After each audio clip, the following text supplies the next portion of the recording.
அண்ணன் ஆம்ஸ்ட்ராங் அவர்கள் கூட வந்தப்போ நாங்கள் ஆதியிலேருந்து இருக்கிறோம். ஆனால் இன்னைக்கு வந்தவங்க கட்சிக்கு அடுத்த கட்ட தலைவர் ஆகிறதுக்கான வேலைகளை பண்ணுறாங்க போகிறாங்க அப்படின்னு ஒரு பொய் பிரச்சாரத்தை தொடர்ந்து பண்ணாங்க. ஒரு தலைவர் உயிரை கொடுத்து தான் வாழுகிற காலத்தில் எந்த அளவுக்கு சமூக பணி செய்தாரோ அதை விட பெரிய அளவில் ஒரு எழுச்சியை அவருடைய மரணம் ஏற்படுத்தி மறைவிற்கு டெல்லி தேசிய தலைமையிலிருந்து பெகஞ்சி மாயாவதி அவர்கள் வந்தாங்க. அவங்க ஒரு ஸ்டேட்மெண்ட் சொல்றாங்க, ஆளுகின்ற கட்சிக்கு உனக்கு இதுல சம்பந்தம் இல்லைன்னா இந்த வழக்கை சிபிஐக்கு மாத்தம் சொன்னாங்க இல்லைங்க, நீங்க இன்னைக்கு அந்த கோரிக்கையை வலுவா எடுத்தீங்கன்னா ஏன் எடுக்கல? இந்த கட்சிக்கு தலைவராக இருந்தவர் இறந்து போயிருக்கிறாரு, படுகொலை செய்யப்பட்டிருக்கிறாரு. தேசிய தலைவர் ஒரு ஸ்டேட்மெண்ட் சொல்றாங்க, நீங்க அதை முன்னுக்கு பின்னா மாத்தி நீங்க எப்படி மாநில ஒரு புதிதா போடப்பட்டிருக்கக்கூடிய பி ஆனந்தன் வழக்கறிஞரா இருக்கு, ஆனா கட்சி தலைமைன்னு ஒரு ஸ்டேட்மெண்ட் கொடுக்குறாங்கல்ல. சாதாரண தொண்டர், நான் தொண்டன், நான் யாருடைய ஸ்டேட்மெண்ட்டை ஃபாலோ பண்றதுன்னு ஒண்ணு இருக்கு. நீங்களே ஊடகவியலாளர் தான், மனசாட்சி தொட்டு சொல்லுங்க. ஆனா ஆம்ஸ்ட்ராங் அவர்களுடைய படுகொலையை ஏற்றுக்கொள்ள முடியுமா? அதை ஏற்றுக்கொள்ள முடியாது. எப்படி அதை தமிழ்நாடே சரிங்க, தமிழ்நாடே கொந்தளிச்சுது, ரைட்டு. கட்சி என்ன பண்ணுச்சு? நீங்களே சொல்லிட்டு நீங்களே பேசுறீங்க. இங்க வளர்க்க வேண்டிய கட்சி சார். ஆனா ஆம்ஸ்ட்ராங் அவர்கள் படுகொலைக்கு கட்சி வளர்க்காதது கூட ஒரு காரணம் நான் சொல்லுவேன். முதல்ல திராவிட மாடல் அரசுன்னு சொன்னப்ப நான் தான் சார் ஜேபி மாடல்னு முதல்ல என்னுடைய மாவட்டத்துல நான் எதிர்முழக்கம் வச்சேன். நான் அதை ஒட்டி அண்ணன் தமிழ்நாடு முழுக்க கொண்டு போனார். இந்த படுகொலைங்கிறது திமுக அரசுனாலதான் நடந்தது, அவங்களுடைய சட்ட ஒழுங்கு பிரச்சனைனால்தான் நிகழ்ந்தது. நீங்க வலுவா குற்றம் சாட்டணும்ல, சாட்டினீங்களா?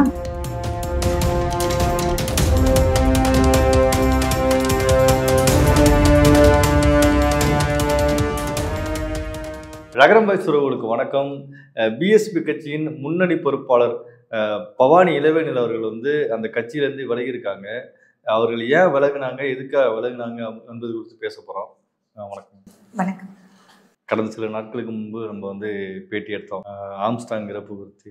அப்போ பகுஜன் பிஎஸ்பி தலைவராக பேட்டி கொடுத்தீங்க. கட்சியோட கொள்கைகள், கட்சியோட எதிர்காலம்லாம் நிறைய பேசுனீங்க. இப்போ திடீர்னு கட்சியிலேருந்து நீங்கள் விலகிட்டீங்க அப்படின்னு சொல்லி அறிவிப்பு வெளியிட்டிருக்கீங்க. இல்லை, இது திடீர்னு பண்ண விஷயங்கள் கிடையாது.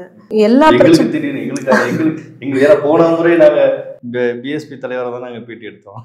கண்டிப்பா. ஏன்னா முரண்பாடுகள் எல்லா கட்சிகள்லயும் எல்லாருக்கும், ஆணும் பெண்ணும் எல்லாருக்குமே இருக்கும். அந்த முரண்பாடுகளுடைய எல்லைன்னு ஒண்ணு இருக்குல்ல, அந்த எல்லை கிராஸ் ஆகும் பொழுது எந்த புழுவாக இருந்தாலும் தன்னை தற்காத்து கொள்வதற்கு முயற்சி பண்ணோம். அப்படிதான் நான் இன்றைக்கு என்னுடைய பொறுப்பு நான் ராஜினாமா பண்ணது, கட்சியை விட்டு விலகி வந்ததுக்கான காரணம். ஆனால் இந்த பிரச்சனைகள் எல்லாமே பார்த்தீங்கன்னா 2022 தொடங்கி இருக்கு. இப்போ ஆனது கிடையாது. 2022 தொடங்குச்சு. நம்ம ஒரு மீடியாக்களில் பேசுகிறதோ, மேடைகளில் பேசும் பொழுதோ, சாதாரண தொண்டர்கள் நம்ம கட்சி பணி செய்யும் பொழுதோ, எல்லா வெகுஜன மக்கள்ல இருந்து, தொண்டர்கள்ல இருந்து நம்ம ஏதோ ஒரு வேலை பண்ணுறோம், இவங்க பேசுறது நமக்கு புரியுது அப்படின்னு ஒரு உற்சாக வரவேற்பு கொடுக்குறாங்கல்ல, அது சிலருக்கு தமிழக பிஎஸ்பியில் உறுத்தலை ஏற்படுத்தியிருக்கு. இவங்க நாங்கள் அண்ணன் கூட வந்தப்போ, அண்ணன் ஆம்ஸ்ட்ராங் அவர்கள் கூட வந்தப்போ நாங்கள் ஆதியிலேருந்து இருக்கிறோம். ஆனால் இன்னைக்கு வந்தவங்க கட்சிக்கு அடுத்த கட்ட தலைவர் ஆகிறதுக்கான வேலைகளை பண்ணுறாங்க போகிறாங்க அப்படின்னு ஒரு பொய் பிரச்சாரத்தை தொடர்ந்து பண்ணாங்க. எக்ஸாக்ட்லி என்னை பற்றி தான் பண்ணாங்க. அப்போ நான் கட்சிக்கு வேலை பார்த்தேன், கொள்கைக்காக வேலை பார்த்தேன். அண்ணன் ஆம்ஸ்ட்ராங் அவர்களை தலைவராக ஏற்றுக்கிட்டு தான் வேலை பார்த்தேன். அப்படி இருக்கும் போதே 2022 எனக்கு பிரச்சனைகளை கொடுத்தாங்க. என்ன பிரச்சனைகள்? இது எல்லா கட்சியிலும் நடக்கிற பிரச்சனை தான். இது ஏதோ இன்னைக்கு நடந்து நான் இந்த பிரச்சனைக்கு நான் விக்ரஸா கோவப்பட்டு இந்த நிலைப்பாடு எடுத்ததா சமூக வலைதளங்கள்ல புரிதலற்றவர்கள் நிறைய பதிவுகளை போட்டுட்டு இருக்காங்க. நிறைய பேர் அப்படி புரிஞ்சுக்கிறதுக்கான வாய்ப்புகளும் இருக்கு. ஆனா நான் இந்த பிரச்சனையை 2022 பேசிக்கிட்டு இருக்கேன். எனக்கு இந்த பிரச்சனை 22 இருக்கு. எல்லாம் நல்லா புரிஞ்சுக்கணும். நான் ஒரு வட சென்னையில வண்ணாரப்பேட்டையில பிறந்த ஒரு பொண்ணு, அங்கேயே படிச்சு அங்கேயே வளர்ந்த ஒரு பொண்ணு. கல்யாணம் முடிச்சு நான் வாழ்ந்ததோ குளத்தூர் பகுதியில. அப்படி இருக்கிற பொண்ணு நான் ஏன் பாண்டிச்சேரி போகணும் அப்படிங்கிற என்னுடைய குழந்தையினுடைய படிப்பு, என்னுடைய உற்றார் உறவினர்கள், என்னுடைய தொழில், இது எல்லாத்தையும் வேரோட பிடுங்கி நான் ஏன் பாண்டிச்சேரி போகணும்னு ஒண்ணு இருக்குல்ல. அது நம்ம ஏற்கனவே பேசியிருக்கோம் தனிப்பட்ட முறையில். அது ஏன் பாண்டிச்சேரி பாண்டிச்சேரியில் ஒரு கட்சியை டெவலப் பண்ணுறதுக்காக தான் போனீங்கன்னு தான் நாங்களாம் நினைச்சோம். இல்ல அது உண்மைதான் பிரதர். பாண்டிச்சேரியில நம்ம சும்மா ஒன்றும் யாரும் பொறுப்பு கொடுக்க மாட்டாங்க. நான் ஏற்கனவே தமிழக பிஎஸ்பியில தேர்தல் களத்திலையா இருக்கட்டும், மாவட்ட தலைவராக நான் பொறுப்புல இருந்தேன். அப்போ வந்து நான் செயலாற்றி இருக்கேன். ஏன் இன்னைக்கு நான் பொறுப்பை ராஜினாமா பண்ணும் போது கூட நான் என்னென்ன பணிகளை பண்ணேன் அப்படின்னு ஒரு புக்கு போட்டு அவர்கள் முன்னாடி கொடுத்துட்டு தான் வந்திருக்கிறேன். அதனால சும்மா ஒன்றும் தேசிய தலைமை ஒன்றும் தூக்கி கொடுத்துட போறது இல்லை. ரெண்டாவது, எனக்கு இங்க பிரச்சனை பண்ணவங்க வந்து நான் பிஎஸ்பியில இருந்துடக்கூடாது, இவங்க ரெண்டாவது தலைவரா வந்துடக்கூடாது அப்படிங்கிற ஒரு புரிதல் இல்லாம அவங்க அதெல்லாம் பண்ணாங்க. கட்சியை விட்டு நான் வெளியில போகணும் அப்படின்னும் பண்ணாங்க. அப்படி இருக்கும் பொழுது நான் இந்த கட்சியை விட்டு வெளியில போக மாட்டேன். இந்த கட்சியை விட்டு நீ வெளியில போகணும்னு நீங்க நினைச்சீங்கன்னா இது யாருடைய அப்பா வளர்த்த கட்சி கிடையாது. இந்த கட்சி வந்து தேசிய கட்சி. நான் இதே கட்சியில தான் இருப்பேன். மாநில கட்சியா இருந்தாதான் பிரச்சனை, தலைவரை கேட்கணும், மற்றதெல்லாம் பிரச்சனை. இது தேசிய கட்சி. அப்படி இருந்தும் நான் மாநில தலைவரான ஆம்ஸ்ட்ராங் அவர்கள்கிட்ட சொல்லிட்டு தான், சொந்த சகோதரர்கள் கூட சண்டை போட்டுக்க முடியாதுன்னா என்னை வச்சு இங்க நிறைய சங்கடத்தை உருவாக்குறாங்க உங்களுக்கு, அந்த சங்கடத்தை உங்களுக்கு நான் ஏற்படுத்த விரும்பல, நான் பாண்டிச்சேரி போறேன், இந்த பிரச்சனைகள்லாம் நடக்குது, உங்க மேல எனக்கு ஒரு வருத்தம், சொந்த தங்கச்சியா இருந்தா நீ வந்து கேட்காம விட்டுருந்துருப்பீங்களாண்ணா, தங்கச்சி இப்படி ஒரு பிரச்சனை நடக்குது, அவங்களையும் சம்மந்தப்பட்டவங்களையும் கூப்பிட்டு பேசணும், என்னையும் கூப்பிட்டு பேசணும், அப்படி ஒரு நிலைப்பாடு அண்ணன் பண்ணலைங்கிற வருத்தம் எனக்கு இருந்தது. அதை நான் நேரடியாக அவர்கிட்டயே சொல்றேன். நான் மூன்றாம் நபர்கிட்ட எல்லாம் போய் சொல்ற பழக்கம் எனக்கு கிடையாது. ஏதாவது எப்படின்னா, எனக்கு தலைவரிடத்துல ஒரு முரண்பாடுன்னா நான் டைரக்டா தலைவர்கிட்ட தான் பேசுவேன். எனக்கு கடவுள் நம்பிக்கை கிடையாது. நான் வந்து ஒருவேளை எனக்கு கடவுள் நம்பிக்கை இருந்தாலும் நான் டைரக்டா கடவுள்கிட்ட தான் பேசுவேன். பூசாரிகள் கிட்ட பேச வேண்டிய அவசியம் எனக்கு கிடையாது. அதனால நான் அண்ணனிடத்துல தான் எதுவாக இருந்தாலும் நான் சொல்லுவேன். எனக்கு அந்த வருத்தம் இருக்கு. நான் உன் தங்கச்சியா இருந்தா நீ விட்டு வேடிக்கை பார்ப்பியா? நான் மூரா விட்டு பொண்ணு தானே, என்னை விட்டு வேடிக்கை பார்த்துட்டேன், எனக்கு இவ்வளவு பிரச்சனை இருக்கு, நான் வேணாம், நான் பாண்டிச்சேரி போறேன் அப்படின்னு சொல்லிட்டு தான் நான் பாண்டிச்சேரி. அதாவது கட்சியில் உள்ள பொறுப்பாளர்களால பிரச்சனையா இல்ல வேற எதுவும் சிக்கல்? வேற என்ன பிரச்சனைங்க? வாக்கிய தகராறா? இல்ல என் பின்னாடி எதனா குற்ற பின்னணி இருக்குதா? இல்லை நான் ஏதாவது கம்பெனியாக போயிட்டு எனக்கு வந்து கட்சி பேரை பயன்படுத்தி தவறுதலாக நிதி வசூலிச்சுன்னா, ரியல் எஸ்டேட் பண்ணனா, எந்த குற்றச்சாட்டும் கிடையாதுங்க. கட்சி பணி செஞ்சாங்க, அதை தாண்டி என் மேலே வேற என்ன குற்றச்சாட்டு உங்களால சொல்ல முடியும் சொல்லுங்க? இல்ல அப்ப உங்க மேல வைக்கிற குற்றச்சாட்டு தான் என்ன? அவங்க மற்ற பொறுப்பாளர்கள் அதுதான் சார் எனக்கு தெரியல. நான் என்ன பண்ணேன் சார்? நான் கட்சி வேலை தானே செஞ்சேன். நீங்க ஏதாவது ஒரு வலுவா இவங்க வந்து இந்த வேலை பண்ணாங்க, இது பண்ணாங்கன்னு உங்களால ஒரு அலிகேஷன் சொல்ல முடியுமா சார்? நான் உங்க மேல இவ்வளவு ஓப்பன் ஸ்டேட்மெண்ட் கொடுக்குறேன், என்கிட்ட எவிடன்ஸ் இருக்குன்னு சொல்றேன். எவிடன்ஸ் இல்லாம வந்து பேச முடியுமா சார்? அதுவும் பெண்களாகிய எங்களை ஒடுக்கி 2 நாள்ல உள்ள வச்சிட மாட்டீங்க, ஓரமா கட்டிட மாட்டீங்க, ஓரம் கட்டிட மாட்டீங்க. அப்ப நான் எவிடன்ஸ் இருக்கிறதுனால, நான் அனுபவிச்சிருக்கிறேன்றதுனால நான் எங்க அண்ணன் கிட்ட சொல்லிட்டு நான் போயிட்டேங்க. சொந்த சகோதரர்கள் கூட வேண்டாம் அப்படின்னு, பிரச்சனை வேண்டான்னு போயிட்டேன்.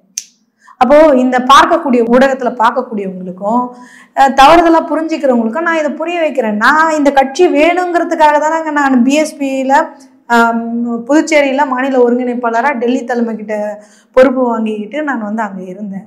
அங்கேயே என்னை களப்பணி செய்யக்கூடாத அளவுக்கு டார்ச்சர் பண்ணீங்க. நான் பிஸ்னஸ் பண்ணக்கூடிய இடத்துக்கு வந்து சமூக விரோதிகளை அனுப்பி எனக்கு அச்சுறுத்தல் பண்ணீங்க. அதையும் எங்க அண்ணன் இடத்துல சொன்னேன். அதன் பிறகு எந்த விதமான அச்சுறுத்தலும் கிடையாது. அண்ணனுக்கும் எனக்கும் நல்ல இணக்கம் இருக்கு. நாங்க பொதுவெளிகளை சந்திச்சா வந்து நாங்க முன்பு எப்படி அண்ணன் தங்கையா உறவு பாராட்டினோமோ அதே போல அண்ணன் தங்கையான உறவு பாராட்டினாங்க. இறுதியா அவருடைய உதவியாளருடைய இல்ல நிகழ்வு ஒண்ணு, கிரகப்பிரவேசம். அப்ப அவருடைய கிரகப்பிரவேசத்துக்கு நான் குடும்பமா போறேன், அவரும் அங்க இருக்காரு. எல்லாரும் இந்த மாதிரியான அவதூறு கருத்துக்களை பரப்பிக்கிட்டே இருக்கிறாங்க அப்படின்னு ஒரு தலைவர் யூகிச்சு என்ன பண்றாருன்னா, என்னை கூப்பிட்டு அவர் பக்கத்துல உட்கார வச்சுட்டு கானா பாலாவை நிக்க வச்சு பாட வைக்கிறார். அவர் அந்த அரசியல் பண்ண வேண்டிய அவசியம் கிடையாது. அவர் ஏன் பண்ணாருங்கிறது எனக்கு தெரியும். முட்டாள் கூட்டத்துக்கு வேண்டாம்னா தெரியாம இருக்கலாம். இந்த பொண்ணு மேல தொடர்ந்து வந்து அவதூறுகளை சொல்லிக்கிட்டு இருக்கானுங்க. இந்த பொண்ணுக்கும் எனக்கும் எந்த பிரச்சனையும் இல்லடா, பாவீங்களா, அவதூறு சொல்லாதீங்க, எனக்கு நீங்களும் வேணும், அந்த பொண்ணும் வேணும், அதனால அமைதியா இருங்கடா அப்படின்னு மீடியாக்காரரை ஒருத்தரை நிக்க வச்சு, சினிமாக்காரரை ஒருத்தரை நிக்க வச்சு பாட வைக்கிறார். அதை வைரல் பண்ண வைக்கிறார். அவரே ரெக்கார்ட் பண்ண சொல்றாரு. என்னை பக்கத்துல உட்கார வச்சுட்டு ரொம்ப நீண்ட இடைவெளிக்கு பிறகு, நாங்கள் அது வரைக்கும் ஃபோன்ல பேசுறோம், நீண்ட இடைவெளிக்கு பிறகு பக்கத்துல உட்கார வைக்கிறாரு, பேசுறோம். அப்போ கானா பாலா பாடுறாரு, வீடியோ எடுக்க வச்சு பரவலாக்க விடுறாரு. அப்போ என்ன, ஒரு தலைவர் ஒரு விஷயத்த சொல்லாம கன்வே பண்றாரு. எனக்கு அந்த பொண்ணுக்கு எந்த பிரச்சனையும் இல்லை, எவனும் அந்த பொண்ணுக்கிட்ட போகக்கூடாது, இணக்கமாக தான் இருக்கிறோம், தேவையில்லாத இஷ்யூஸை கிரியேட் பண்ணாதீங்க பண்றாரு. இதுல என்ன இருக்கு? இப்போ நீங்கள் அவர் இறந்ததுக்கு பிறகு வந்து ஒரு நம்பிக்கையோடு நீங்கள் கட்சி வளரும், நிறைய இடங்களில் கட்சி போய் சேர்ந்துருச்சு, தலித் மக்கள்லாம் வந்து ஒரு பெரிய எழுச்சியை உண்டு பண்ணுறாங்க, பிஎஸ்பி வந்து ஒரு ஒரு இடத்துக்கு போயிடும் சொல்லி ரொம்ப நம்பிக்கையோட பேசுறீங்க. அந்த நம்பிக்கை எனக்கு இருந்ததுங்க. ஒரு தலைவர் உயிரை கொடுத்து தான் வாழுகிற காலத்துல எந்த அளவுக்கு சமூக பணி செய்தாரோ அதை விட பெரிய அளவுல ஒரு எழுச்சியை வந்து அவருடைய மரணம் ஏற்படுத்தி இருக்கிறது. அப்போ அதை எந்த அளவுக்கு நம்ம அந்த அரசியல் நகர்வை வந்து தமிழ்நாடு முழுக்க கொண்டு போகிறோங்கிற ஒரு அரசியல் இருக்குல்லங்க.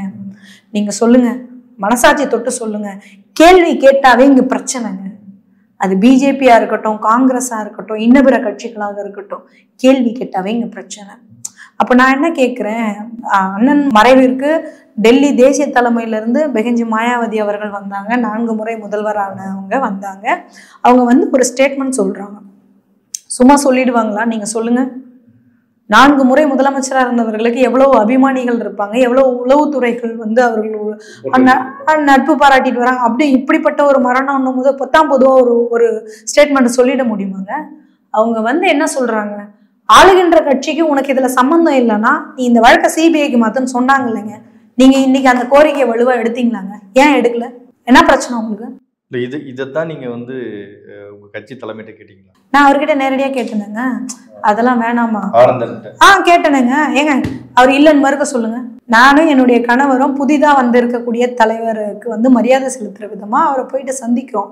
அந்த ஹோட்டல்ல தான் வந்து டெல்லி பொறுப்பாளர்களான அசோக் சித்தார்த் அவர்கள் அந்த ஐடிசி கிராண்ட் சோலா கிண்டியில இருக்கக்கூடிய ஹோட்டல்ல தான் அவர் தங்குறாரு.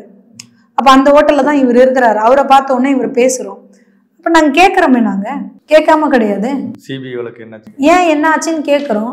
அதுக்கு அவர் பதில் சொல்றாரு, இல்லைங்க சிபிஐ வழக்குக்கு போனா இதெல்லாம் சிக்கல், இதெல்லாம் இதுன்னு எங்களுக்கு அவர் விளக்கம் கொடுக்குறாரு. இல்ல அவங்க மனைவி இப்ப பாரஜித்தா இருக்கட்டும் எல்லாருமே வந்து சிபிஐ வழக்கு, எனக்கு அதுதாங்க புரியல. எல்லாருமே இந்த கட்சிக்கு தலைவரா இருந்தவர் இறந்து போயிருக்கிறாரு, படுகொலை செய்யப்பட்டிருக்கிறாரு. தேசிய தலைவர் வந்து ஒரு ஸ்டேட்மெண்ட் சொல்றாங்க.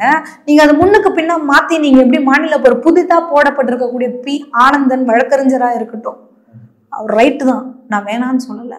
ஆனா வந்து கட்சி தலைமைன்னு ஒரு ஸ்டேட்மெண்ட் கொடுக்குறாங்கல்ல, சாதாரண தொண்டர், நான் யாருடைய ஸ்டேட்மெண்ட்டை ஃபாலோ பண்றதுன்னு ஒண்ணு இருக்குல்ல. அம்மா கொடுத்த ஸ்டேட்மெண்ட்டை ஃபாலோ பண்ணுமா, இல்ல புதிதா போடப்பட்ட தலைவருடைய ஸ்டேட்மெண்ட்டை ஃபாலோ பண்ணுமா? நான் தனிநபரை பார்த்து நான் கட்சிக்கு வரவில்லை. ஏன் இது ஆம்ஸ்டாங் அண்ணங்கிட்டே சொல்லி இருக்கிறேன். அவர்கிட்ட நான் ரொம்ப இயல்பா கேஷுவலா பேசக்கூடிய நபர் தான். அப்போ நான் உன்னெல்லாம் பார்த்து கட்சிக்கு வரல, நீ ஏன் நான் காமெடி பண்ணுகிறேன், நான் ஏற்கனவே கட்சியில இருந்தேன், பொது வாழ்க்கையில இருந்தேன், என்னன்னா நீங்க எப்படி சொல்றீங்க? அப்ப அவருக்கு தெரியும் நாங்க யாருன்னு. நாங்க கட்சிக்காரர், கட்சியா சிந்திக்கக்கூடியவங்க, கொள்கையா சிந்திக்கக்கூடியவருன்னு அவருக்கு தெரியும். நாங்க அவர்கிட்டே கேட்போம். அப்ப நீங்க ஏன் வந்து, நீங்களே ஊடகவியலாளர் தானே, மனசாட்சி தொட்டு சொல்லுங்க. ஆனா ஆம்ஸ்டாங் அவர்களுடைய படுகொலையை ஏற்றுக்கொள்ள முடியுமா? அதை ஏற்றுக்கொள்ள முடியாது. எப்படி அதை நம்ம வந்து தமிழ்நாடே வந்து கொந்தளிச்சது இல்லை. சரிங்க, தமிழ்நாடே கொந்தளிச்சுது, ரைட்டு. கட்சி என்ன பண்ணுச்சு? கட்சிக்காக எதுவும் இல்லை, பாரஜித் போராட்டம் பண்ணாரு, கட்சி பிஎஸ்பி கட்சி, அதெல்லாம் ஆதரவாளர் வட்டாங்க, அதெல்லாம் விடுங்க, அதெல்லாம் ரெண்டாவது விஷயம். கட்சிக்காரங்கன்னு ஒண்ணு இருக்குல்லங்க. நம்ம என்ன பண்ணோம், சிறு சிறு மாவட்டங்கள்ல ஆங்காங்கே வந்து பண்ணோம். ஆனா மாநிலம் தழுவிய நம்ம ஒன்னும் பஸ் ஏறிக்கணும், லாரி ஏறிக்கணும்லாம் சொல்லல. மாநிலத்துல நீங்க என்ன வலுவான ஸ்டேட்மெண்ட் வச்சிங்க, எந்த மாதிரியான கோரிக்கைகளை முன் வச்சிங்க, இவர் படுகொலைக்கு நீதி கேட்டு நீங்க எந்த அளவுல நீங்க பேசுனீங்க. இந்த படுகொலைங்கிறது திமுக அரசுனாலதான் நடந்தது, திமுக அரசாங்கத்தினால தான் நடந்தது, அவங்களுடைய சட்ட ஒழுங்கு பிரச்சனைனால்தான் நிகழ்ந்தது. நீங்க வலுவா குற்றம் சாட்டணும்ல, சாட்டினீங்களா? சரி, தலைமை அளவுல வந்து நீங்க ஆர்ப்பாட்டம் நடத்துனீங்க. எத்தனை நாள் கழிச்சு ஆர்ப்பாட்டம் நடத்துனீங்க? ரொம்ப நாட்கள் கழிச்சு, எனக்கே தெரியும். ஏங்க எங்களெல்லாம் காரி முஞ்சாங்க, உண்மையா சொல்லணும், ஓப்பனா பேசணுங்க.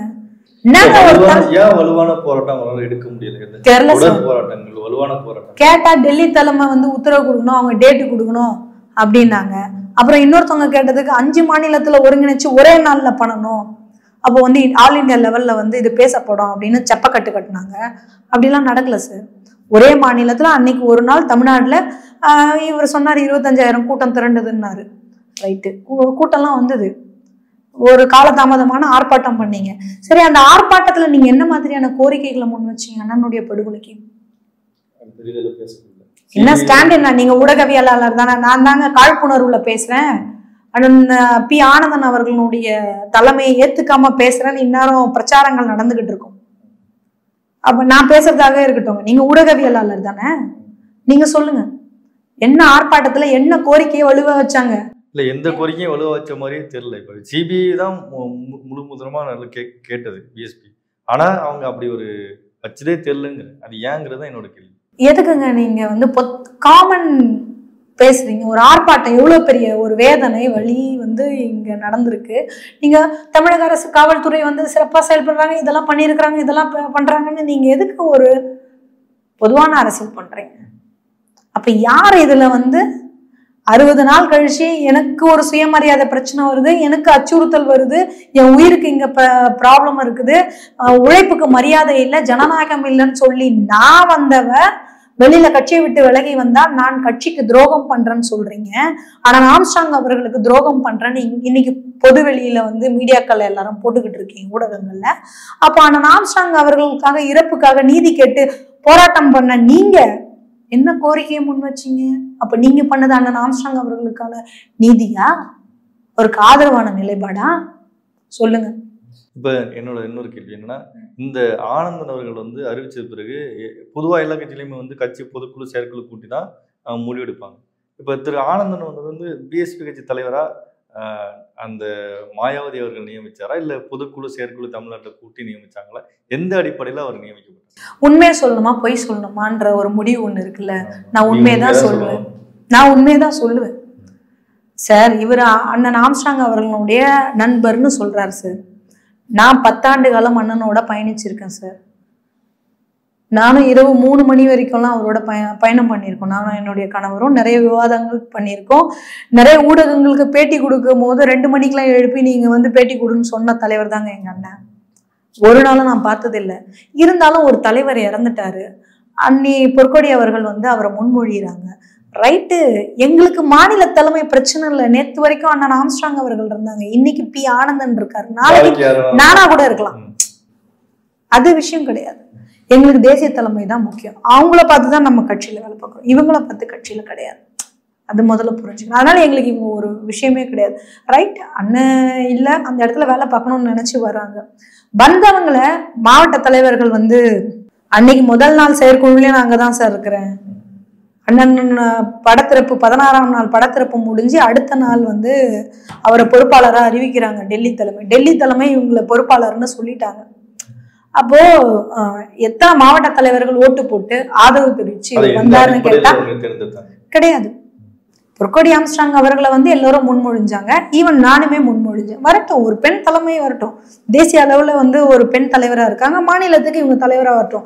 இவங்க தலைவரா வந்தாங்கன்னா இவங்க கூட நான் வேலை பார்க்க தயாரா இருக்கேன், உழைக்க தயாரா இருக்கேன், அதுல எந்த மாற்றமும் கிடையாது அப்படின்னு நானும் என்னுடைய கருத்தை முன்மொழிஞ்சேன். அதெல்லாம் மாற்று கருத்து கிடையாது.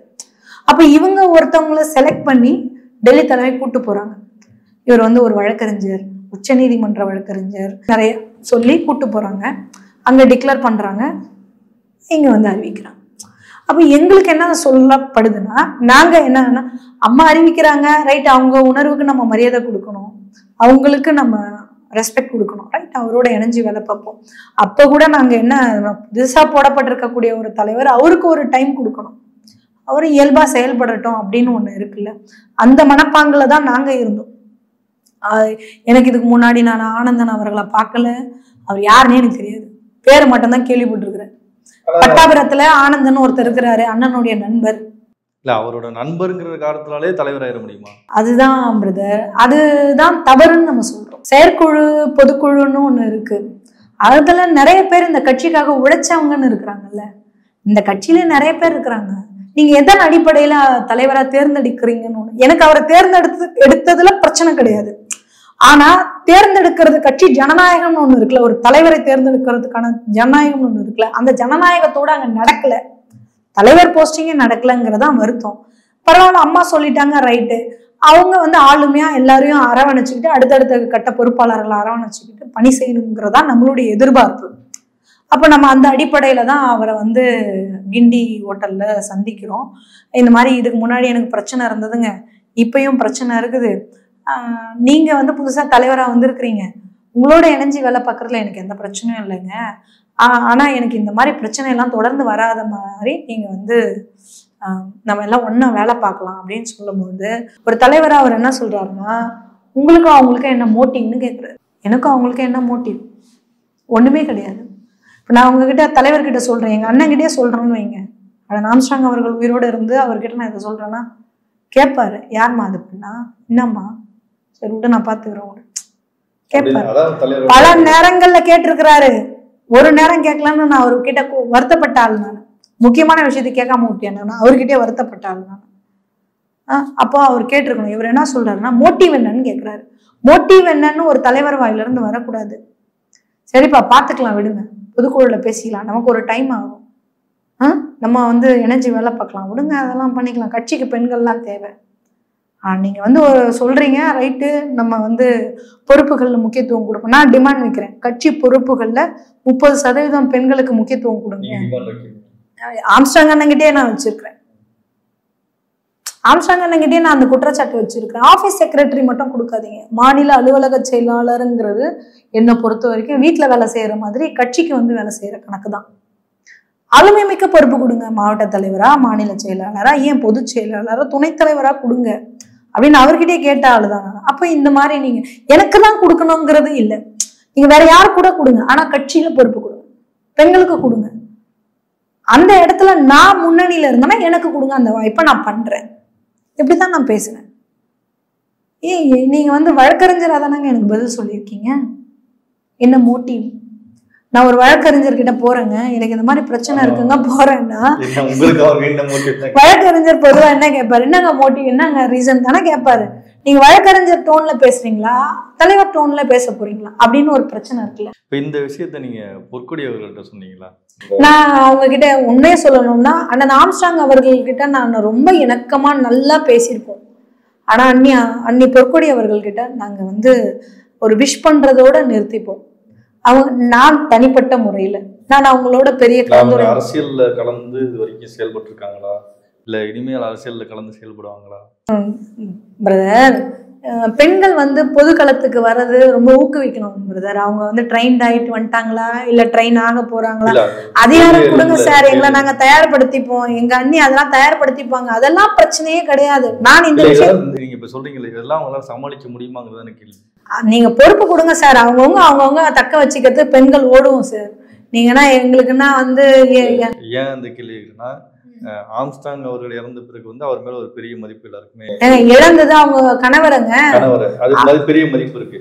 வெறும் பொம்மையா அவங்களுக்கு வந்து ஒரு பதவி கொடுத்து, பொம்மையெல்லாம் இங்க பெண்கள் இருக்க முடியாதுங்க, கொடுத்து வச்சிருக்காங்களா, அதெல்லாம் வாய்ப்பே கிடையாதுங்க. பெண்கள் வந்து நாட் ஓன்லி நான் வந்து யாருக்கும் ஜால்ரா தட்டுற ஆள் கிடையாது, அதை முதல்ல தெளிவுபடுத்துறேன். ஜால்ரா தட்டினோம்னா நான் எப்படி தட்டி இன்னைக்கு முரண்பட்டு வெளியில வந்துருக்க முடியாது. இன்னைக்கு இருக்கக்கூடிய பி ஆனந்தன் அவர்களுக்கு ஜால்ரா தட்டிக்கு நான் இருந்துட்டு போயிடலாம், நான் அந்த வேலையை செய்ய மாட்டேன்.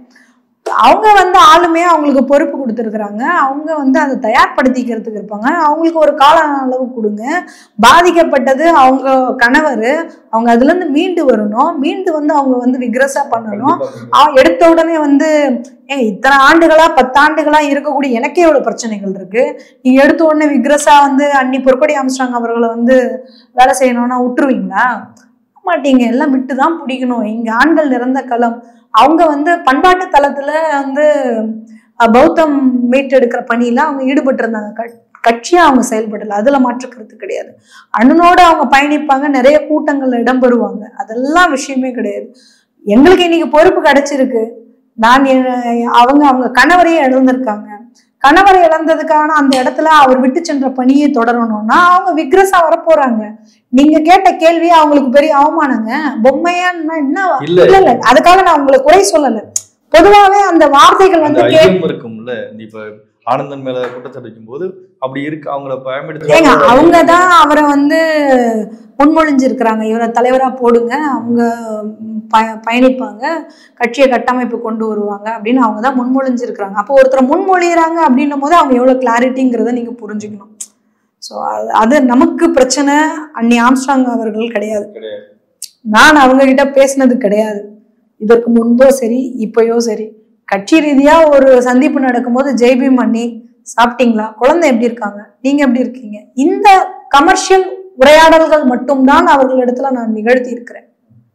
தேர்தல் பணி காலத்துல அடிக்கடிக்கு அவங்கள சந்திக்கக்கூடிய நேரங்கள் இருந்தது. அப்போ நம்ம அண்ணனோட ஜாலியா பேசுற ஒரு சூழல் இருக்கும்போது அண்ணியும் அதுல பகிர்ந்துகிட்டு இருக்காங்க. பட் கட்சியை நான் அவங்களோட பேசினது கிடையாது. அப்போ எங்க கட்சிக்குன்னு ஒரு புரோட்டோகால் இருக்கு. இப்ப இன்னைக்கு வந்து என்னை வந்து ஒருத்தர் த்ரெட்டிங் பண்ணி கடந்த 18ஆம் தேதி வந்து பேசுறாரு. என்னுடைய கணவருடைய தொலைபேசிக்கு வர்றாரு. இந்த மாதிரி நீ தமிழ்நாட்டுக்கு பொறுப்புக்கு வரக்கூடாது, ஒருவேளை நீ வந்தா நீ ஆட்டோக்காரன் பொண்டாட்டி தானே, எப்படி ஆட்டோக்காரன் பொண்டாட்டியும் நீங்க வந்து கட்சி வேலை செய்யலாம், ஆட்டோ ஓட்டுறதுன்னு தப்பா? அது தப்பு கிடையாது, யாருன்னு வரலாமே. எங்க வீட்டுக்காரர் அன்னைக்கு ஆட்டோ ஓட்டினாரு தான், இன்னைக்கு ஒரு தொழிலதிபரா இருக்கிறாரு. அந்த ஆட்டோ ஓட்டுறவர் தான் இன்னைக்கு இந்த பெண்ணை உருவாக்கி உட்கார வச்சிருக்கிறாரு. நான் ஆட்டோக்கார மனைவி தான், முன்னாள் ஆட்டோக்கார மனைவி தான், இந்நாள் தொழிலதிபர் மனைவி தான். எனக்கு அதுல மாற்று கருத்து இல்லையே. என் கட்சியிலேயே நிறைய பேர் வந்து ஆட்டோ ஓட்டக்கூடிய தொழிலை செய்யறாங்களே, நீ எப்படி இழிவா நீ பேசுவ? வந்தா வெட்டுவன் குத்துவன் எப்படி நீ பேசுவ? எப்படி அவங்க இவ்வளவு தைரியமா அவங்க வந்து கட்சிக்குள்ள உள்ளவங்களே எப்படி அவங்க? அதுதான் சார் என் கேள்வி, பாயிண்ட். அதான் கேள்வி. நீ இவ்வளவு தைரியமா எனக்கு போன் பண்ணி நீ பேசுறனா, என் கணவர்கிட்ட பேசுறனா, அப்ப எந்த அடிப்படையில நீ பேசுற? யாருடைய தூண்டுதல் அடிப்படையில பேசுற? நான் வந்தா யாருக்கு இடைஞ்சல்னு நீங்க நினைக்கிறீங்க? அப்ப நான் வந்தா யாருக்கு இடைஞ்சல்னு இங்க ஒரு கருத்து உள்ளாவதுல அப்ப யாரு? எனக்கும் தெரியல சார். நான் என்ன பண்ணேன்? கட்சி வேலை தானே பண்ணேன், இல்ல யாருடைய இடைஞ்சல் பண்ணலாம்? கட்சி டெவலப் ஆகக்கூடாதுன்னு நினைக்கிறாங்களே, அதாவது பிஎஸ்பி மேல ஏற்கனவே ஒரு சில குற்றச்சாட்டுகள் இருக்கு. ஏற்கனவே கட்சி டெவலப் ஆகலை, கட்சியை வந்து சென்னைக்குள்ளேயும் முடக்கிட்டாங்க அப்படின்னு ஒரு குற்றச்சாட்டுகள்லாம் இருக்கு. அது மாதிரி கட்சியை டெவலப் ஆகக்கூடாதுன்னு நினைக்கிறாங்களா? அது தெரியல சார். நான் இன்னும் வளர்ந்த கட்சியில போயிட்டு நான் வந்து எனக்கு பொறுப்பு கொடுங்க, நீங்க வந்து பூத்து பொறுப்பாளர்ல இருந்து வட்ட பொறுப்பாளர் வந்து தொகுதி பொறுப்பாளர் வரைக்கும் மாவட்ட பொறுப்பாளர் வரைக்கும் எல்லாம் இருக்கக்கூடிய ஒரு கட்டமைப்புல 8% ஓட்டு சதவீதம் இருக்கக்கூடிய ஒரு கட்சியில நான் கேட்கல. இது வளர்க்க வேண்டிய கட்சி. 2% ஓட்டு இருந்தது, இன்னைக்கு இல்லை. கடலூரே பிஎஸ்பியினுடைய கோட்டையா இருந்தது, இன்னைக்கு இல்லை. அப்படி இருக்கும்போது இந்த கட்சியை வளர்த்தெடுக்கிறதுக்காக நான் டெல்லி தலைமை இடத்துல எனக்கு பாண்டிச்சேரியில இருந்து விழுப்புரம் பக்கம் நான் வானூர் தொகுதியில நிக்க போறேன். இந்த அளவுக்கு ப்ரீ பிளான்டா யாரு சொல்லுவான்? 2026 சட்டமன்ற தேர்தலில் நான் வானூர் தொகுதியில நிக்க போறேன். என்னுடைய கணவரோட பூர்வீக கிராமங்கள் எல்லாமே அது ஒட்டி தான் இருக்கு. நீங்க கொடுங்க, நான் வேலை பார்த்து கொடுக்குறேன் அப்படின்னு சொல்றதுல என்ன தவறு இருக்கு? நான் ஏன் தமிழ்நாட்டுக்கு வரக்கூடாது? நான் வந்தா என்ன பிரச்சனை? உங்ககிட்ட சொல்றேன், நீங்க அதை கவனிச்சு உங்க கவனத்துல இருந்து எடுத்துக்கிட்டு நீங்க நடவடிக்கை எடுக்கணும்ல. கட்சிக்கு வந்து ஒரு எம்எல்ஏ வர்றது வந்து கட்சிக்காரங்க ஆதரிக்கணும். என்ன எம்எல்ஏ வரணும்? இல்ல, கட்சிக்கு பிஎஸ்பில இருந்து ஒரு எம்எல்ஏ வானூர்தில நிக்கிறேன்னு சொன்னீங்க. ஆமா, 8% ஓட்டு 10% ஓட்டு இருக்குது. அதனால நான் வந்து எம்எல்ஏ நிக்கிறதுக்கு வந்து பிரச்சனை. ஆனா போங்க சார், நீங்களே சொல்லிட்டு நீங்களே வந்து பேசுறீங்க. இங்க வளர்க்க வேண்டிய கட்சி சார். சார் ஆனா ஆம்ஸ்ட்ராங் அவர்கள் வந்து படுகொலைக்கு கட்சி வளர்க்காதது கூட ஒரு காரணம் நான் சொல்லுவேன். வளர்க்க வேண்டிய இடத்துல நான்லாம் வேலை பார்த்தேன் சார். வட சென்னையில முதல்ல திராவிட மாடல் அரசுன்னு சொன்னப்ப நான் தான் சார் ஜேபி மாடல்னு முதல்ல என்னுடைய மாவட்டத்துல நான் எதிர்முழக்கம் வச்சேன். நான் அதை ஒட்டி அண்ணன் தமிழ்நாடு முழுக்க கொண்டு போனாரு.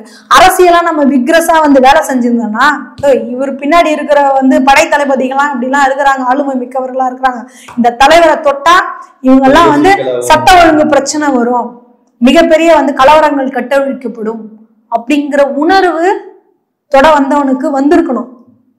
அப்படி செய்ய நீங்களும் செய்யல, எங்களையும் செய்ய விடல. நான் வட சென்னையில மாவட்ட தலைவரா இருக்கும்போது தினம் 10 பேர் அவர்கிட்ட போயிட்டு கம்ப்ளைண்ட் பண்ணீங்க. அப்படியாவது அந்த மனுஷன் கூட 10 பேர் இருந்திருப்பீங்க, அந்த மனுஷன் உயிரோட இருந்திருப்பாருங்கிறதா என்னோட ஆதங்கம்லாம். டெய்லி 10 பேர் போய் கம்ப்ளைண்ட் பண்ணுவீங்க. அந்த அம்மா அதை பண்ணுது, இதை பண்ணுது, இது செய்யுது, இது பண்ணுதுன்னு கம்ப்ளைண்ட் பண்ணுவீங்க. நீங்க கம்ப்ளைண்ட் பண்ணாத நாள் என்ன? அப்போ நீங்க தானே கூட இருந்தீங்க, ஏன் அவரை பாதுகாக்கல? நான் இல்லதானே, நான் பாண்டிச்சேரியில தானே இருந்தேன், நீங்களா தானே கூட இருந்தீங்க. அண்ணனுடைய நான் அந்த காலத்துல இருந்திருந்தேன், மூர்த்தி என்ன காலத்துல இருந்திருந்தேன், அந்த காலம் இந்த காலம்லாம் எல்லா காலத்தையும் சொல்றீங்கல்ல, பாதுகாத்திருக்க வேண்டியதானே, விட்டு வேடிக்கை பாக்குறீங்க. இப்போ பாதுகாக்கல, அதே போல வந்து அவர் கட்சியை வந்து மறுபடியும் வந்து டெவலப் பண்ணி கொண்டு போறதுக்கு அவங்க தயாரா இல்லை. அவரோட கொலைக்கும் வந்து நீதி கிடைக்கும்னு அவங்க தயாரா இல்லை. கட்சி அடுத்த கொண்டு போறாங்களா போலையாங்கிறது அவங்களுடைய செயல்பாடுகளை வச்சுதான் சொல்ல முடியும். எனக்கு நடந்த அநீதியை நான் போயிட்டு சொல்றேங்க. தேசிய தலைவர் ஒருங்கிணைப்பாளர் அசோக் சித்தார்த் அவர்கள்கிட்டையும் புதிதாக நியமிக்கப்பட்ட பி ஆனந்தன் தலைவர் அவர்கள்கிட்டையும் நான் சொல்றேங்க. காது கொடுத்து செவி சாய்ந்து கேட்பதுதான் செயற்குழு.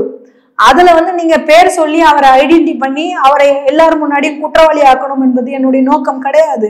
நீங்க வந்து மறைவா கூட சொல்லி இருந்திருக்கலாம், இப்படி ஒரு குற்றச்சாட்டை அந்த அம்மா எழுதி எங்க கிட்ட கொடுத்துருக்குது, இனிமே இந்த அம்மாக்கு இந்த மாதிரி பிரச்சனை வரக்கூடாது, இது ஒரு பெண் தலைமையில இருக்கக்கூடிய கட்சி, அம்பேத்கரிய கொள்கையை தாங்கக்கூடிய கட்சி, நீங்க வந்து நம்ம பெண்களுக்கு நம்ம தான் அரணாக இருக்கணும்னு நீங்க ஒத்த வார்த்தை சொல்லியிருந்தீங்கன்னா என் கோபம் இந்த அளவுக்கு வந்திருக்காது. என் கோவம் என்னைக்கு தொடங்குச்சு? 2022 இருந்து தொடங்குச்சு. எனக்கு ஏற்பட்ட பிரச்சனை என்னைக்கு தொடங்குச்சு? அன்னையில இருந்து தொடங்குச்சு. அப்போ ஒரு பிரச்சனைன்னு ஒண்ணு இருக்குல்ல சார், இவ்வளவு முட்டி மோதணுமா சார்? இங்க எவ்வளவு வேலை பார்க்க வேண்டியது இருக்கு. இவங்க கூட சண்டை போடுறதுதான் பிரச்சனையா? இவங்க கூட மல்லு கட்டிக்கிட்டு மோதுறதே வந்து எவ்வளவு நாள் சார் தொழிலா வச்சிருக்க முடியும்? சமூக பிரச்சனை எவ்வளவு இருக்குது. எஸ்சி நிதியை வந்து மடைமாற்றம் பண்றாங்க. ரிசர்வேஷன் பிரச்சனை இன்னைக்கு கட்சியில ரிசர்வேஷன்ல வேற ரிசர்வேஷன் பிரச்சனை எந்த அளவுக்கு போயின்னு இருக்குது. அப்ப இன்னைக்கு சமூக பிரச்சனைகளா கொட்டி கிடக்குதுங்க. அதை பத்தி பேசி அதை எப்படி களை எடுப்பது, அதை எப்படி அழுத்தம் கொடுப்பது, அதுல இருந்து வெற்றி கண்டு மக்கள் நலனுக்காக எப்படி வந்து வேலை செய்வதுன்னு சிந்திச்சு பேசுறது தானே சார் இன்னைக்கு வேலை. நீங்களும் நானும் போட்டா போட்டி போட்டு நீ வந்துடக்கூடாது நான் வந்துடக்கூடாது நீ வந்து நான் பேசுவேன் தான் சார். எனக்கு எல்லாரும் அரசியல் கட்சியில அவங்கவுங்கள தக்க வச்சுக்கிறதுக்கு வேலை தான் சார் செய்வாங்க. அரசியல் தான் பண்ண முடியும்.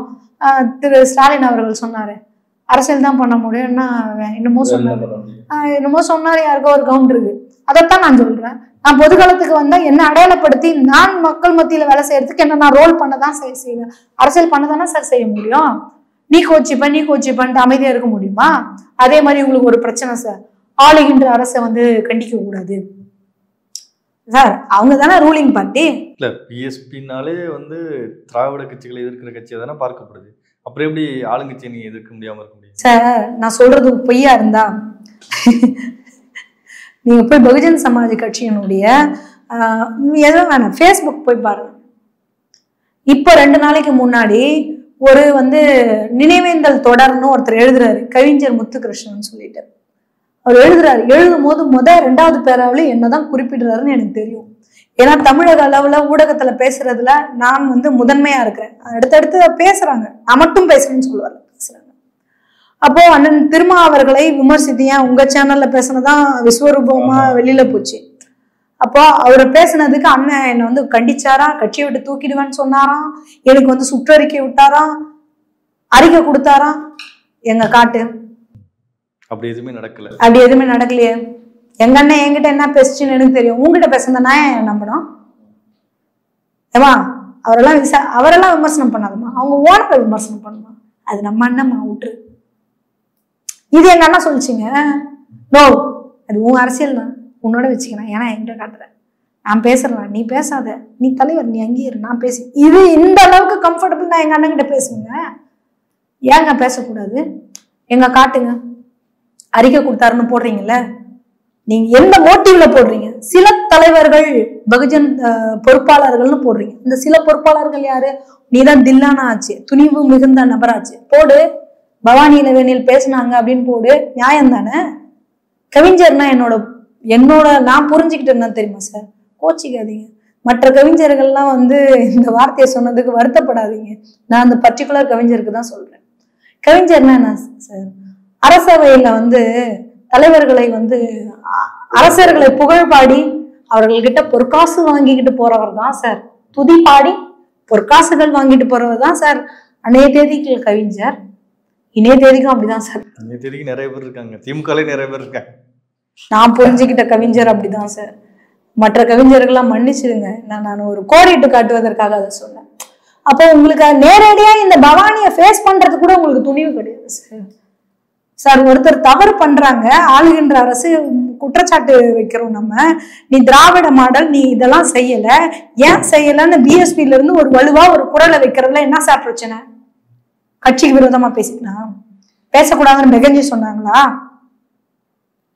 சொல்லுங்க சார். மாநிவர் கன்ஷியாம் சொல்லிட்டு போனாரா? இல்ல, அப்படி ஆளுங்கட்சிக்கு எதிராக பேசாம இப்படி பிஎஸ்பி என்ன பண்ண போகுது சார்? நீங்க தப்புன்னு சொன்னாதானே சார் மக்கள் என்னை ஏத்துப்பாங்க. ஸோ இவன் சரியா இருக்கிறான் போல, இவனை ஏத்துக்கணும்னு நினைப்பாங்க. அவன் நல்லவன் தான், ஆனா எங்களுக்கு ஓட்டு போடுங்க.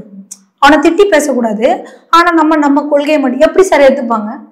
தமிழ்நாடு அரசியல்னா சார் உங்களுக்கு வரலாறு தெரியுமா சார்? பேசி பேசி இயக்கத்தை கட்டின தமிழ்நாடு சார் இது. பேசி பேசி வளர்ந்தது. கொள்கை இருக்கட்டும் சார், வகுப்பெடுங்க, அரசியல் வகுப்பெடுங்க, எல்லாமே தான் தேவை. பேசணும் சார், மக்கள் கிட்ட இன்ட்ராக்ட் பண்ணணும். உங்களோட கருத்து என்னங்கிறது மக்கள் கிட்ட போய் சேரணும் சார். நீங்க ஒரு ஸ்டேட்மெண்ட் கொடுக்குறேன்னா அதனுடைய உண்மைத்தன்மையை நீ முதல்ல உள்வாங்கி கொண்டு அந்த ஸ்டேட்மெண்ட்டை கொடுக்கணும். உங்களுக்கே தெரியல சார் கட்சி வரலாறு, அப்புறம் எங்கிருந்து நீங்க கொடுப்பீங்க? நீங்களே படிக்கணும், நீங்களே ட்ரைன் ஆகணும். நீங்க எப்படி பிஎஸ்பியை வந்து அடுத்த கட்டத்துக்கு நகர்த்திட்டு போவீங்கன்ற ஒரு பிரச்சனை இருக்குல்ல. அப்ப என்னுடைய பிரச்சனைகள் எல்லாம் நான் ஒரு நீண்ட ஒரு கடிதமா எழுதி டெல்லி பொறுப்பாளர்கள்ட்ட கொடுக்குறேன். அவங்க அந்த அவையில பேசக்கூடாதுன்னு எனக்கு மறுக்கிறாங்க. மைக்கை பிடிச்சி பேசினா நான் முனையும் போது மைக்கை என்கிட்ட கொடுக்கல. அவ இதுக்கு மேல மரியாதை கிடையாது அப்படின்ற ஒரு நெருக்கடி வரும்போதுதான் கட்சியை விட்டு விலகிறேன் அப்படின்னு சொல்லிட்டு நான் கலைஞ்சி வந்துட்டேன். கட்சியில வந்து ஒரு அடிப்படையா வந்து ஒரு தொண்டர்கள் தான் கட்சியை வழிநடத்தணும், தொண்டர்கள் தொழிலாளர்கள் தான் கட்சியை வழிநடத்தணும். ஆனா கட்சி வந்து ஒரு முதலீட்டு அடிப்படையில முதலாளிகள் மாதிரி செயல்படுற மாதிரி ஒரு குற்றச்சாட்டு வச்சிருக்கீங்க. அது எந்த அடிப்படை? ஆமா சார், அது என்னோட 6 குற்றச்சாட்டுகள்ல அது ஒரு குற்றச்சாட்டு. பகுஜன் சமாஜ் கட்சிங்கிறது தொழிலாளர்களுடைய பலத்தால உருவான கட்சி. எங்களுடைய நிறுவன தலைவர் முதல்ல ஆரம்பிச்சது பாம்செப்ங்கிற ஒரு அமைப்பு தான். அந்த அமைப்பின் மூலமாக ஒவ்வொரு தொழிலாளர்களும் கட்சியின் நலனுக்காக ஆட்சி அதிகாரத்தை கைப்பற்றுவதற்காக பாபா சாஹேப் அம்பேத்கரனுடைய உழைப்பினால பிரதிபலன் அடைஞ்ச அந்த அரசு ஊழியர்கள் இந்த மக்களுக்கு பே பேக் தி சொசைட்டி அப்படிங்கிற அடிப்படையில நீ திரும்ப பண்ண. அப்போ அதை வந்து 2 லட்சத்துக்கு மேலான தொழிலாளர்களை ஒருங்கிணைச்சு அந்த தொழிலாளர்கள் கொடுத்த பொருளாதாரத்தின் அடிப்படையில உருவாக்கப்பட்டதுதான் DS4. அது வந்து 4 உத்தரப்பிரதேசத்துல தலித் சமாஜ்னு சொல்லக்கூடிய 4 அமைப்புகள், சமூகங்கள், இந்த 4 சமூகங்களையும் அமைக்கி ஒரு இயக்கம் கட்டுறாரு. தொழிலாளர்களை ஒருங்கிணைக்கிறாரு, சாதிகளை ஒன்றிணைக்கிறாரு. அதன் பிறகு கட்சி தொடங்குறாரு. 84ல பகுஜன் சமாஜ் கட்சின்னு கட்சி தொடங்குறாரு. சும்மா ஒருத்தர் கட்சி தொடங்கிட முடியுமா சார்? அதே மாதிரி உத்தரப்பிரதேசம் மாதிரி 4 முறை, அதாவது தமிழ்நாட்டை விட 2 மடங்கு பெரிய மாநிலம், அந்த மாநிலத்துல 4 முறை ஆட்சி அதிகாரத்தை கைப்பற்றுறதுன்னா சாதாரண விஷயமா சார்? எவ்வளவு பெரிய உழைப்பு. இன்னைக்கு தமிழ்நாட்டுல முதலமைச்சர் ஆக முடியலன்னு பல தலித் தலைவர்கள் வருத்தப்பட்டு சொல்லி வேதனைப்பட்டு சொல்றத நம்மளாம் பார்த்துக்கிட்டு இருக்கோம். அப்ப அங்க சனாதனத்தும் கோலூச்சி இருக்கக்கூடிய அந்த மாநிலத்துல 4 முறை கைப்பற்றுவதெல்லாம் எப்படி சார் சாத்தியம்? தனி மனிதர் ஒருத்தரோட பொருளாதாரத்தை வச்சுக்கிட்டு கட்சி வளர்த்துற முடியுமா? கட்சிக்கு பாம்செப்புங்கிற அமைப்பே கிடையாது சார். எத்தனை தொழிலாளர்கள், இன் பர்டிகுலர் எத்தனை தொழிலாளர்கள் ரயில்வே ஊழியர்களை, இபி ஊழியர்களை நான் வந்து கொண்டுட்டு வந்திருக்கேன் சார். நிக்கல சார், அவங்க நிக்கல. நம்ம என்ன பண்றது? அப்ப இந்த நிலைமை இன்னைக்கும் தொடருதுங்கிறதா எங்களுக்கு. தமிழ்நாட்டு பிஎஸ்பில வந்து தொழிலாளர்களுக்கு மதிப்பு கிடையாது, முதலாளிகளுக்கு தான் மதிப்பு. மேபி உண்மைதான். அப்போ தொழிலாளர்களுடைய கட்டமைப்புன்னு இருந்துட்டா பிஎஸ்பி இப்போ மற்ற எங்க கட்சி ஆரம்பத்துல ஒரு கட்டமைப்பு இருக்குல்ல சார். பாம்செப் தான் சார் கட்சி நடத்தும். பாம்செப் வந்து இப்ப செயற்கை முறையில தேர்ந்தெடுக்கப்பட்ட மாதிரி எல்லாம் கட்சி தலைவரை தேர்ந்தெடுக்க மாட்டாங்க. பாம்செப் யார் அடையாளம் காட்டுதோ அவங்கதான் சார் கட்சி தலைவர். அப்ப இங்க பாம்செப் இருந்ததுன்னா இன்னைக்கு இந்த பிரச்சனையும் வந்திருக்காது. கட்சிக்காக உழைச்சவங்க யாருன்னு பணம் கொடுத்து ஊக்கப்படுத்தின பாம்செப் பொறுப்பாளர்களுக்கு தெரியும். அப்ப இந்த பிரச்சனை வந்திருக்காது. கட்சிக்கு பேஸே பாம்செப் தான் சார். அப்படி இருக்கும் பொழுது இன்னைக்கு வந்து திருவாளர் ஆனந்தன் அவர்கிட்ட பொருளாதாரம் இருக்கலாம், இல்லாமலும் போகலாம். அப்ப இவருடைய பொருளாதாரத்தை வச்சு எத்தனை நாள் கட்சியை வழி நடத்த முடியும்? சரி, அவரை விட்டுருங்க. மாவட்ட தலைவர்கள் எத்தனை பேர் அவங்கவுங்களோட பொருளாதாரத்தை வச்சு கட்சியை வழி நடத்த முடியும்? சொந்த பொருளாதாரத்தை போட்டு ஒருவருக்கு இயக்க பணியோ கட்சி பணியோ செய்கிறார் என்றால் அவர் கூடிய விரைவில் தோய்வை அடைந்து விடுவார் என்பது நான் மிகுந்த நம்பிக்கை கூடியவர். அப்ப இது ஒரு கூட்டு முயற்சி. நான் 10 ரூபா போட்டோம்னா நீங்களாம் 2 ரூபா போடுங்க, எல்லாரும் சேர்ந்து சமூகத்துக்காக வேலை பார்ப்போம். நான் உண்மையான பிரதிநிதின்னு நீங்க நினைச்சீங்கன்னா நீங்க சப்போர்ட் பண்ணுங்க, நம்ம எல்லாம் சேர்ந்து உழைக்கலாம்னு சொல்றது தப்பா சார்? மக்கள் பிரச்சனைகள் போய் நின்னா அங்க போய் நிக்க கூடாதுன்னு சொல்றது எதுக்கு சொல்றீங்க? இவரு தலித் தலைவர்களை விமர்சிக்க கூடாதுன்னு சொல்றீங்க. இதெல்லாம் அண்ணன் ஆம்ஸ்ட்ராங் அவர்கள் சொல்லி இருந்தா கூட எனக்கு பிரச்சனை இல்லை. அண்ணன் சொல்றாருன்னு நம்ம கடந்து போகலாம். 2ஆம் கட்ட 3ஆம் கட்ட தலைவர்கள் நீங்க ஏன் எனக்கு கன்வே பண்றீங்க? இப்பயும் சொல்றாங்க, அப்பயும் சொல்றாங்க. அப்ப உங்களுக்கு என்ன பிரச்சனை? இத்தனை ஆண்டு காலம் இந்த பொது வாழ்க்கையில் வந்து இருப்பது உங்களுடைய ஆலோசனைகளை பெற்று அல்ல, என் சுய சிந்தனையின் அடிப்படையில் நான் இங்க வந்து நிக்கிறேன்.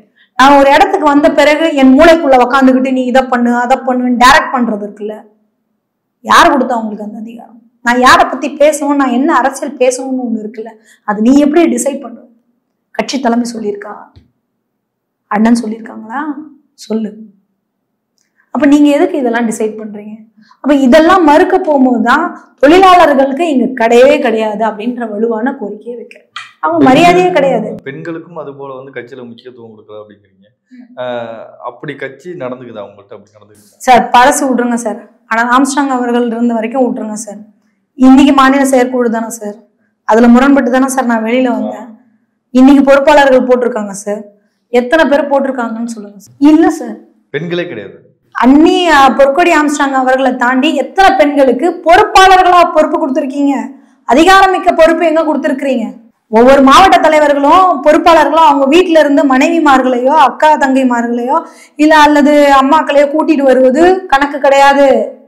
கட்சி நிர்வாகத்துல எங்க பெண்கள்? நான் எல்லா கட்சியும் கேட்பேன் சார். என் கட்சி நான் விதிவிலக்கா? நீங்க ஏன் போடல? இப்ப இன்னைக்கு நீங்க போட்டிருக்கிறதுல எத்தனை பெண்களை போட்டிருக்கீங்க? Main body of the party எத்தனை பெண்கள் போட்டிருக்கீங்க? போடல. அப்ப ஏன் உருவாக்கல?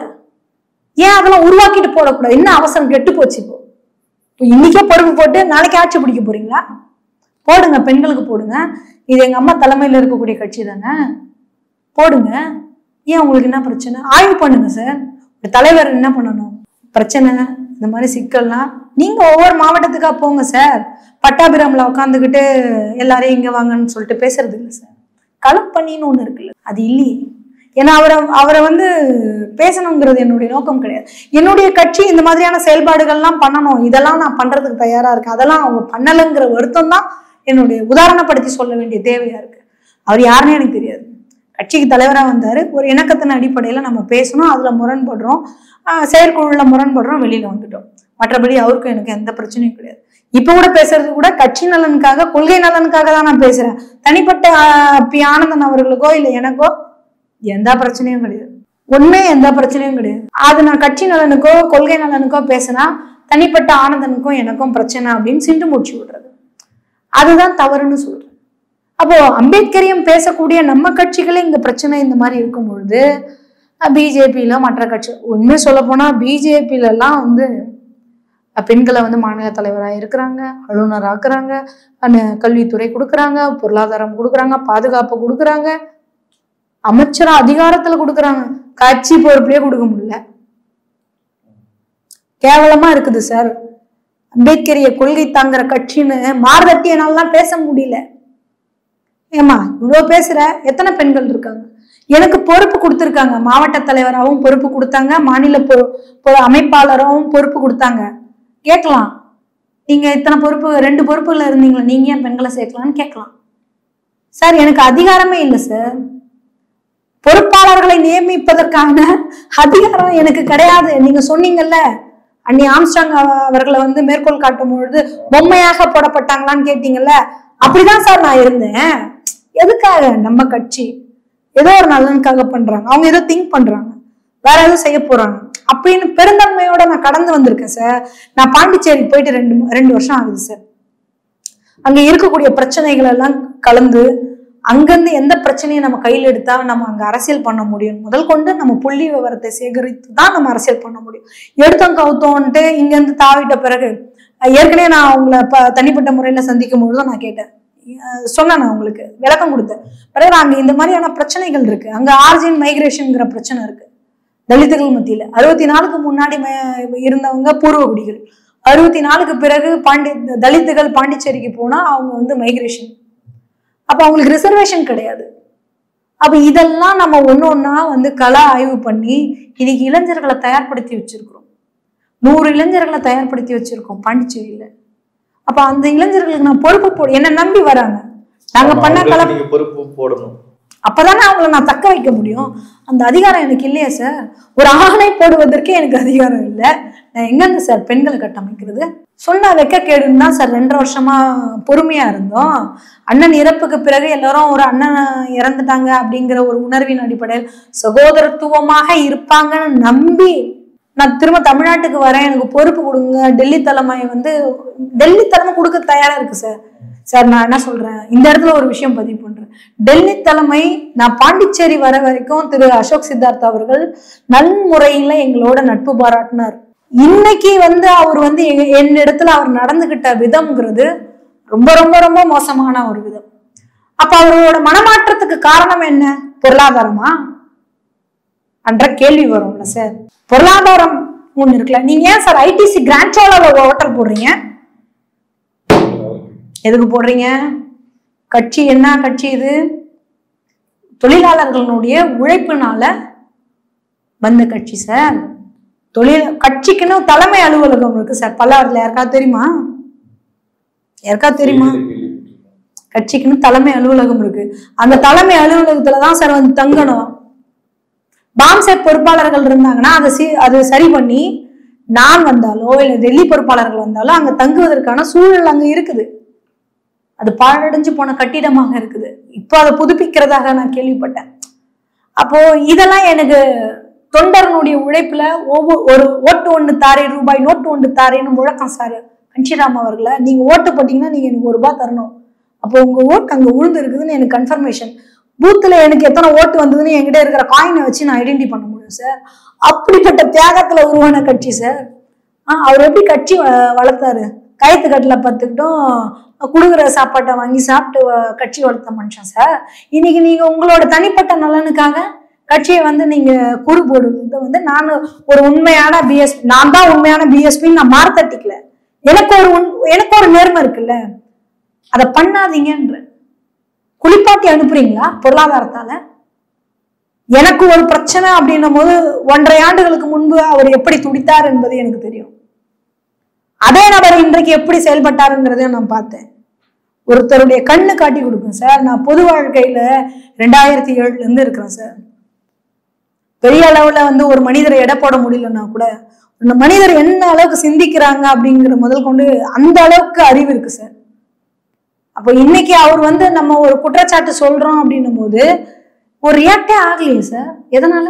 என்ன 1.5 ஆண்டுகளுக்கு நான் எதனா கட்சிக்கு விரோதமா பண்ணிட்டேன்னா, கள்ள கடத்தல் பண்ணிட்டேனா, இல்ல கட்ட பஞ்சாயத்து பண்ணனா, இல்ல மண்ணு ஓட்டினா, இல்ல லாரி ஓட்டினா, இல்ல நிறுவனங்கள் கிட்ட போயிட்டு கம்பெனிகள் கிட்ட போயிட்டு கட்சி பேரை பயன்படுத்தி பொருளாதாரத்தை கேட்டனா? கிடையாது. 1.5 ஆண்டுக்கு முன்னாடி இருந்தவரை இன்னைக்கு அப்படி கிடையாது. அதெல்லாம் தான் நமக்கு வருத்தம் சார். இதுக்கு ஒரு இலக்கு கிடையாது. இப்போ நீங்க ஒரு இலக்கு இருக்குல்ல சார், எங்களுக்கு ஒரு இலக்கு இருக்கு, ஆட்சி அதிகாரத்தை கைப்பற்றணும்னு. ஆனா இங்க தமிழ்நாட்டுல வந்து என்ன வேலை செய்ய போறோம்னு ஒரு வேலை தமிழ்நாட்டை பொறுத்தவரைக்கும் இன்னைக்கு செயற்குழுல மாநில தலைவர் பி ஆனந்த் பேசுற வரைக்கும் நான் இருந்தேன். அதன் பிறகுதான் நான் முரண்பட்டு வெளியில வரேன். அண்ணன் அவர்களுடைய படுகொலைக்கு நீதி கேட்கணும், நியாயம் கேட்கணும், அந்த குற்றவாளிகள் தண்டிக்கப்படணும், சட்டத்தின் முன் நிறுத்தணும், அதெல்லாம் மாற்று கருத்தே கிடையாது. ஒரு தேசிய கட்சிக்கு இது மட்டும்தான் அஜெண்டாவா? நான் கட்சியா பேசுறேன். எங்க அண்ணன் படுகொலைக்கு நீதி வேணும், மாற்று கருத்து கிடையாது. பாரு, அண்ணன் படுகொலையை தாண்டி இந்த பொண்ணு வேற என்னன்னு பேசுது, இப்ப இதெல்லாம் தேவையா அப்படின்னு மூடர்கள் கூட்டம் கேட்கும். கட்சி வேற. கட்சிங்கிறது பன்முகத்தன்மை பிரச்சனைகளோட ஹேண்டில் பண்ணணும். இன்னைக்கு கார் ரேஸ் நடக்குது, ஃபார்முலா கார் 4 தமிழ்நாட்டுக்கு தேவையா? குறிப்பா சென்னைக்கு தேவையா? அதை பத்தி நம்முடைய கருத்து சொல்லும். ஆளுகின்ற அரசு அவன் எதனா பண்ணிட்டு போறான், நம்ம என்னத்துக்கு இருக்கணும்னு இருக்கக்கூடாது, விமர்சிக்கணும். சமீபத்துல கருத்து சொன்னாங்க பிஎஸ்பில. என்ன கருத்து? விஜயோட அந்த கொடி விவகாரம் எங்க கொடின்னு சொல்லிட்டு. சார் அது வேற ஏன் சார் காமெடி பண்றீங்க? எனக்கு ஒரு விஷயம் தெரியும். அதை நான் சொன்னேன்னா நான் அவங்கள வந்து ஏதோ காழ்ப்புணர்வுல இந்த பொண்ணு போய் சொல்லுதுன்ற மாதிரியும் உருவகப்படுத்துவாங்க சார். எனக்கு என்ன சார் காழ்ப்புணர்வு? என் கட்சியோட வரலாறுன்னு ஒண்ணு இருக்கு சார், அது வேணா நான் சொல்றேன். அது காழ்ப்புணர்வு நினைச்சிட்டாங்கன்னா அது அவங்க பிரச்சனை சார். என் கட்சி 2009 தேர்தல் ஆணையத்தினால வந்து டெல்லி தலைமை பெகஞ்சி மாயாவதி அவர்களுக்கு நோட்டீஸ் அனுப்புறாங்க. நீங்க உங்க கட்சியினுடைய சின்னத்தை வந்து உத்தரப்பிரதேசத்துக்கு முழுக்க நிறுவி இருக்கிறீங்க, அதனால வந்து அதுக்கு எங்களுக்கு வந்து அதை நாங்கள் எடுக்க போறோம், எங்களுக்கு உரிய விளக்கம் கொடுக்கணும் அப்படின்னு தேர்தல் ஆணையம் 2009 மாயாவதி அம்மாவுக்கு நோட்டீஸ் அனுப்புறாங்க. அப்ப எங்க கட்சியினுடைய முன்னணி பொறுப்பாளராக இருக்கக்கூடிய மிஸ்ரா அவர்கள் வந்து அம்மாவினுடைய வழிகாட்டுதல் பேர்ல ஒரு தன்னிலை விளக்கம் கொடுக்குறாங்க. கட்சியினுடைய தன்னிலை விளக்கம் கொடுக்குறாரு. என்ன கொடுக்குறாருன்னா, எங்க கட்சியினுடைய யானையோட தும்பிக்கை தரை பார்த்திருக்கும், நாங்க நிறுவிய யானையோட தும்பிக்கையோ வானம் பார்த்திருக்கும். அதனால அதுக்கும் எங்களுக்கும் எந்த சம்பந்தமும் கிடையாது, எங்க சின்னத்துக்கும் எந்த சம்பந்தமும் கிடையாது. நாங்க அது ஒரு பௌத்த அடையாளமாக, ஒரு ஒரு ஒரு விலங்கு அடையாளமாக நாங்க அதை நிறுவி இருக்கிறோம் அப்படின்னு சொன்னதுதான் சார் ஸ்டேட்மெண்ட். அந்த ஸ்டேட்மெண்ட்லயே வந்து விஜய் எதிர்க்க முடியாது இப்போ. அது எனக்கு தெரியாது சார். அது நான் கொடுக்கல, என்னை கேட்டு யாரும் கொடுக்கல சார். உண்மையாவே அதாவது சீனியர்ஸ்க்கு தெரியும் சார் இது மாதிரி ஒரு பிரச்சனை இருந்தது, அதுக்கு அம்மா இப்படி ஒரு ஸ்டேட்மெண்ட் கொடுத்தாங்கன்னு தெரியும். அல்லது படித்தவர்களுக்கு வரலாறு, கட்சியினுடைய வரலாறு படித்தவர்களுக்கு இப்படி ஒரு விஷயம் இருக்குதுன்னு தெரியும். இப்படிப்பட்ட நபர்களை கூட வச்சுக்கிட்டா தானே சார் நமக்கு மரியாதை. அடிப்படையாகவே இப்போ உதயசூரியன் போலவே பல சின்னங்கள் இருக்கு.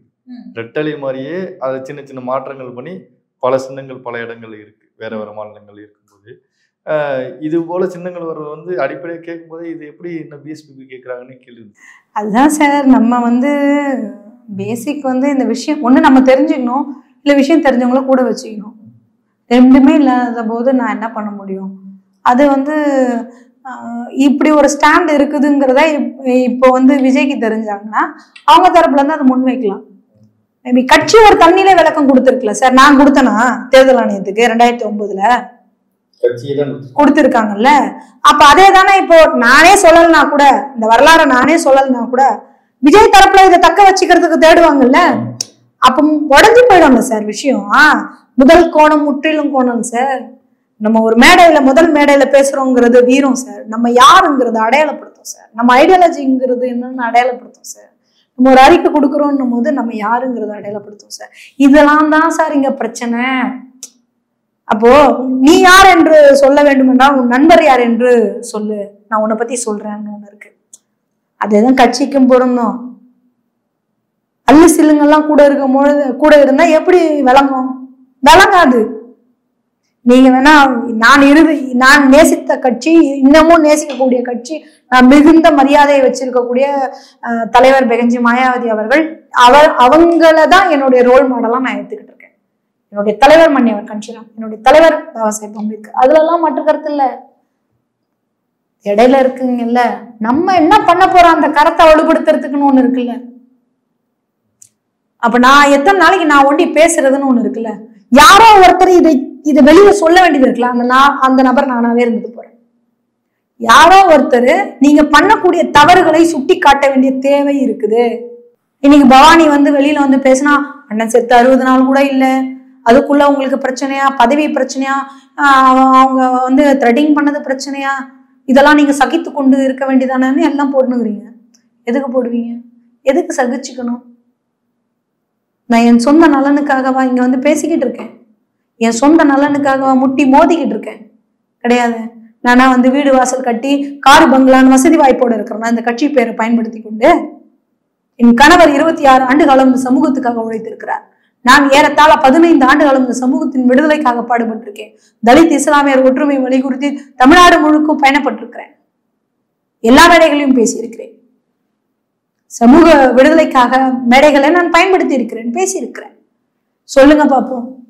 நான் வந்து சொந்த வீடு வாங்கி கார் வீடு வாசல்னு பலமாக கட்டிட்டேன், இன்னும் சொத்து சேர்ப்பதற்காக வந்து இது மாதிரி பேசுறாங்க அப்படின்னு நீங்க சொல்லுங்க. இன்னைக்கும் வாடகை வீடு தான் சார். இன்னைக்கும் நான் உழைச்சாதான் சார் என்னால சாப்பிட முடியும். நான் என் உழைப்பு இருக்கு சார். என் உழைப்பை வைத்து நான் கட்சி வேலையும் செய்வேன். என்னுடைய தனிப்பட்ட தேவைகளை என்னால பூர்த்தி செய்துக்க முடியும். எனக்கு எந்த தேவையும் கிடையாது. கட்சி நலனுக்காக பேசுறேன். அது உங்க தனிப்பட்ட நல எதிர்ன்னு நீங்க நினைச்சீங்கன்னா அதுக்கு நான் பொறுப்பாக்க முடியாது. ஒண்ணு நீங்க திருத்திக்கிட்டு நம்ம எல்லாம் வேலை செய்யணுன்றதுக்காக தான் நான் உங்ககிட்ட இன்னைக்கு பேசவே வந்தேன். பேச விடல. ஜனநாயகத்தின் குரல் நசுக்கப்படும் பொழுது நான் என்ன பண்ண முடியும்? உணர்வுள்ள மனிதர், தன்மானமுள்ள மனிதர், சுயமரியாதை உள்ள மனிதர் எவராக இருந்தாலும் வெளியே வந்துதானே சார் ஆக முடியும். அந்த அடிப்படையில தான் நான் இன்னைக்கு வெளியில வந்தேன். உங்க நேரத்தை எங்களுக்காக சொல்லிட்டு மிக்க நன்றி. மீண்டும் சந்திப்போம். நன்றி.